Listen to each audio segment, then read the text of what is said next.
Hi. Um, Not going to be a painting video. Just thought I'd talk about or answer a couple of questions that I've gotten and maybe mention a little bit about my materials. We'll start with my brushes. I usually use just a flat brush. I'll use sometimes, anywhere from a 2 to a 12 size. That's what I'm using right now. This is a number 8. I'll use a number 8 on most of my small wood panels, as much as up to a 1620. Sometimes on larger work, just depends on where I want to put the details and what I'm going to use for detail. My painting knives.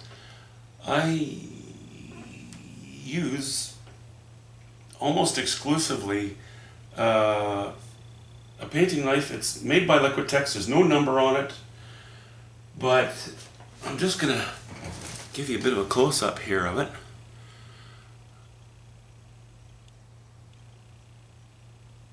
What I consider, I'm not particularly loyal, and frankly, the variety of painting knives you can find near where I live is very limited. So what's important to me is that, no, that's not helping. The shaft and the blade are all made of one piece of metal, and the shaft needs to go well into the handle as well. Another thing I look out for when I'm buying a painting knife or looking for them is flexibility. This isn't quite as flexible as I'd like. I have some older knives. Don't remember the brands. I've had them for years. Eventually they get worn out, so I almost never use them because I end up with very concave edges on the blade. And I do grind them, but eventually the blade gets so thin, it's ridiculous. So I have to find something else. So that's what I'm using now, made by Liquitex. As you can see, it's a diamond shape. The width across the widest part of the diamond is 5/8 of an inch. And the length of the blade, not the blade and shaft, just the blade itself, is 2 1/4 inches. Yeah, that is really 99% of the time what I use for a knife. I'll just show you a little one I have if I get really stuck. And where are you? No, that's not it. Here. This tiny little thing for details. Just to give you some idea of scale, there's my hand. And there it is next to the other one. So I have a little, a very small spot I want to get into, I can use that. But this one almost never gets used.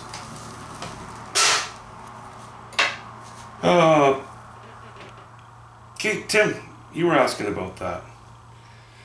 Matt had a question for me. How quickly do I go through oils, or how quick do you go through oils compared to acrylics? I think that was the gist of your question. I didn't write your question down verbatim, but I think that's what it was. I use a knife quite a bit in my painting. Probably half of my paintings are done with a knife. When you're using a knife, you go through a lot more paint. I've played with acrylics using a knife. I hate it. I do not like the texture. I understand there are mediums you can add to help improve the texture of the paint, to make it more user-friendly with a knife. I just don't like it. I find it too much like corn syrup, not enough like butter. I love the butteriness of oil paint. It doesn't tend to stick to the knife. It slides right off. Ease of application. So because I use a knife with oils, you go through a lot more paint when you're using a knife, obviously. In general, I don't know. I haven't used acrylic enough. I get the feeling that by volume you probably go through less acrylic, because typically it lends itself well to washes, from what I've seen in galleries and from other artists. It's typically used in a thinner manner.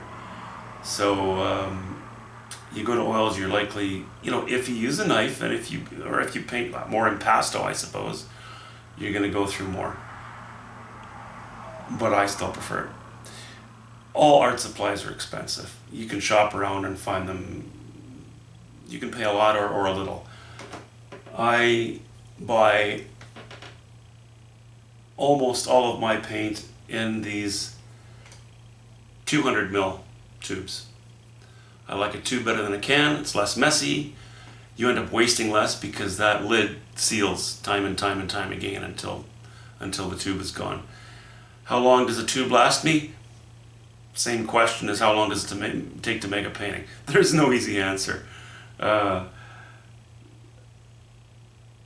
there's no easy answer. For me, it depends on which color it is. Some colors I use more than others.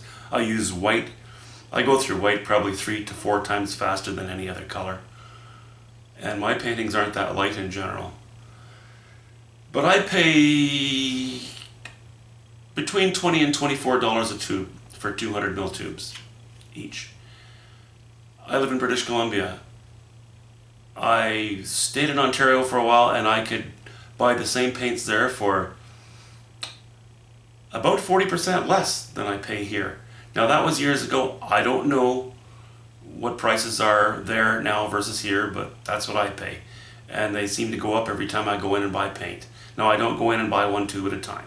I'll buy quite a few tubes. So I'm not at the art store regularly. It's usually months in between times, and more often than not the price is bumped up a little, but you know how it is these days. Let's see, mediums in my paint. No, I use turpentine or actually I use paint thinner, odorless paint thinner to wash or to thin my oil paints off, to do a wash or to do a tint on a canvas. I use sometimes linseed oil, depending on the technique that I'm using on a painting. Sometimes, it makes it a little more buttery, a little more sticky. Excuse me. But I pretty much go, when I'm doing my final painting or my paint in, I'm just using straight paint. Nothing much else. Yeah, what else do I have written here? Yeah, if you're using a brush with your oils and you're working with acrylics now and you're using a brush, probably going to be pretty similar usage. I'm guessing oils are going to cost you a little more if you get reasonable quality ones. I use Winton, made by Winsor & Newton. I find them to be the most consistent in color and quality. And I've stuck with them for years. I've tried different brands over the years, and it's okay. Different paint companies have changed hands, and too much fluctuation. I like the reliability of steady quality. Excuse me. Okay, that's those two questions, which are the ones that I got. I think that's about it for that.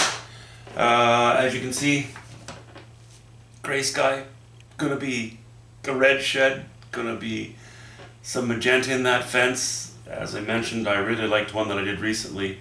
Gonna use similar colors, not the same, but similar, on a smaller panel now. I love a gray sky. Something about a gray, bluish, gray, threatening, dirty sky sets off sunlight on a red shed so well. That's my plan for this one. Okay, I'm umming and awing like crazy here, so I'll just leave you alone. I'll stop wasting your time. Have a good afternoon. I'll get back to you once my little monster here is a little further along. See ya. Hope that helped. Bye-bye.